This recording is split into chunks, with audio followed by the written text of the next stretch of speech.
If you want to learn how to make this super cute, detachable fairy braid ponytail, then keep watching. I start with 2 to 3 bags of 100% Kanekalon hair. You can use whatever kind of braiding hair. This is just the kind that I prefer, and I'll show you in a second the type of hair that I use. But I take all the rubber bands off and I gather them all. And I normally do more than one rubber band just for added security. And you're just going to want to put that on a door or give it to a person so that you can hold it while you're braiding it. You just want to have a good foundation. And as you can see, I took a small piece of the hair out, and you leave that out because that's what you use to wrap around your ponytail when you're done. So you put hair to the side and then you begin to braid. And the trick to braiding is, one, as you can see, I'm going slow and trying to eliminate as many flyaways as possible. I do that by adding product. Sometimes I do pink oil moisturizer. Sometimes I do beeswax, and it just helps tame the frizziness and all the flyaways. And the other trick is to braid tight enough but not too tight so that you can go back and fluff the braid, because you could add more hair to make a thicker braid, but being able to fluff it out like this, it allows you to not have to use so much hair.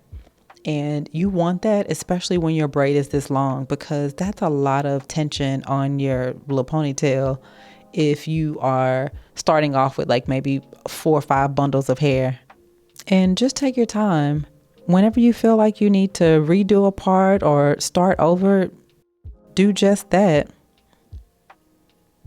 And if you just want to braid, you just keep braiding all the way to the end, and you can add in more hair as necessary.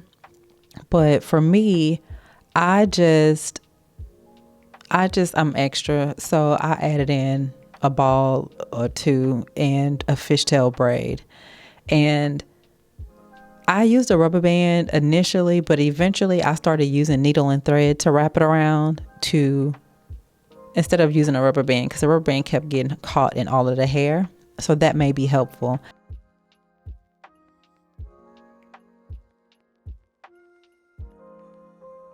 So I just took a small piece of hair and I wrapped it around, and then I flipped the hair through.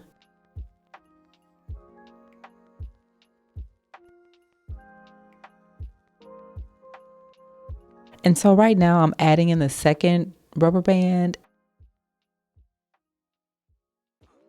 And from here, the bubble is actually really easy to do. Get your rat tail comb. I'm just sort of adjusting it now.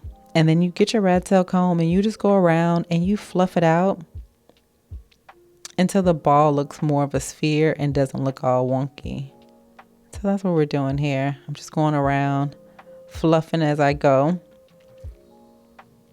And it's starting to shape up. And of course you can make this ball as big as possible. This is my first time doing it, so I was just like, let me just keep it cute and small, not too much.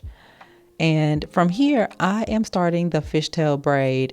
And I didn't record the beginning of this for some reason.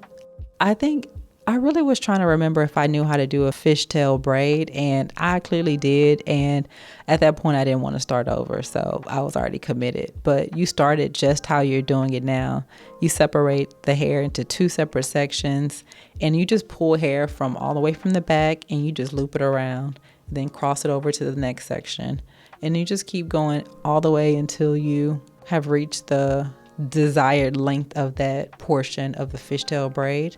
I actually ended up adding in a hair jewel on top of this, which gave it an extra little cute pop. But this is how it looked before I added in my extra razzle dazzle and before I added some extra length. And this is the final braid, and it's very long, very extra. So you take that rubber band and you wrap that around the hair that's in a ponytail, which is in a bun. The smaller the bun, the better. I clearly don't have that much hair to work with, so this wasn't a very difficult task for me to accomplish, but if you have longer hair, it may get a little bit more tricky when it comes to covering the bun, but it can still be done. It's just a wider base.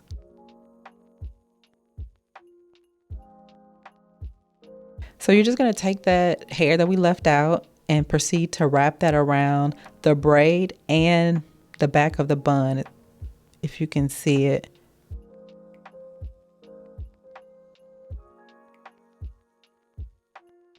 Feel free to use hairspray or gel or any kind of product to smooth this around. And you can comb it or brush the hair if it gets hard to manage. But I was just doing this for this video and I wasn't keeping it like this very long. So I was just wrapping it around. I'm starting to come to an end, but I am pulling it pretty tight around the ponytail to keep it neat. My braid, if you can tell, is slightly going to one side, but that's because I don't have hair and I like the braid to sort of fall to the side and not going straight back. But if you want your braid straight back, be sure to reposition your braid on top of your bun. Right now, I'm just adding in extra hair because it wasn't enough to give me the full coverage that I needed. And I just didn't feel secure enough. If I did a little 1-2, then I didn't want the braid to be across the room. So I just added that in for extra security. This hair matches my hair so well, don't it? This hair is called Outre Jumbo Braid and it's a color 280. The reason why I don't dye my hair, a lot of people ask me this, is because when I was in high school, there's this lady who came to our church and her name was Angie and she was so fly. When I tell you she was a baddie back in the day, and she had like salt and pepper hair just like me. And she would walk through the aisles of the church with them stilettos on, with her salt and pepper bundle. She would come in with crimps, with braids, and it would all be her hair color. And the way she embraced that was such a boss move that I was like, if I ever had gray hair, I'm gonna be like Angie. Anyway, shout out to Angie for inspiring me to keep it natural. So you just adjust the braid again as much as you need to make sure you have the coverage that you need. And that's pretty much it. I'm clearly feeling myself right now. I'm adding in a goddess bead at the end of my braid because I'm extra and I want to feel like a goddess. This video is actually brought to you by Goddess by Portia Braid and Lock Jewelry. By the way, I'm Portia. If we've never met before, if you've never seen any of my content, then welcome. Feel free to follow me on Instagram at Goddess by Portia or my personal page, Portia Abraham. And yeah, I hope you enjoyed this video and shop Goddess by Portia.